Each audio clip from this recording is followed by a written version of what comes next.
রাসূল করিম সাল্লাল্লাহু আলাইহি ওয়াসাল্লামকে ভালোবাসবে, তারা আল্লাহকে ভালোবাসবে। রাসূল করিম সাল্লাল্লাহু আলাইহি ওয়াসাল্লামকে যারা অনুসরণ করবে তারা যেন আল্লাহ রাব্বুল আলামিনকে অনুসরণ করলো।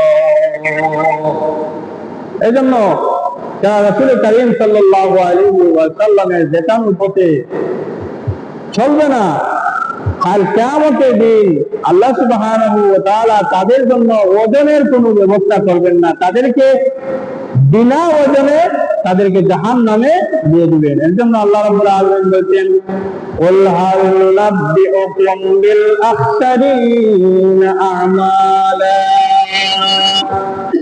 অত্যন্ত আমলে অত্যন্ত ক্ষতিগ্রস্ত লোকদের খবরকে আমি তোমাদেরকে দেব, যাদের দুনিয়ার বিপদগামী হলো অথচ তারা মনে করে যে তারা ভালোই করে যাচ্ছে। তারা ওই সমস্ত লোক যারা আল্লাহ রাব্বুল আলামিনের নিদর্শনগুলোকে অস্বীকার করেছে এবং তারই সাক্ষাতে অবিশ্বাসী হয়েছে, সে কারণে তাদের আমল বরবাদ হয়েছে।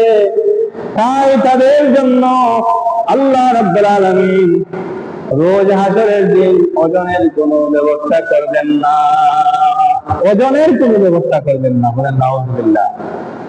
আল্লাহ রাসূল সাল্লাল্লাহু আলাইহি ওয়াসাল্লামের দেখানো পথে যারা চলবে না তাদের আর ঈমানই নেই। ঈমান ছাড়া মানুষের কোনো মূল্য নাই, ঈমান ছাড়া মানুষের কোনো দাম নেই।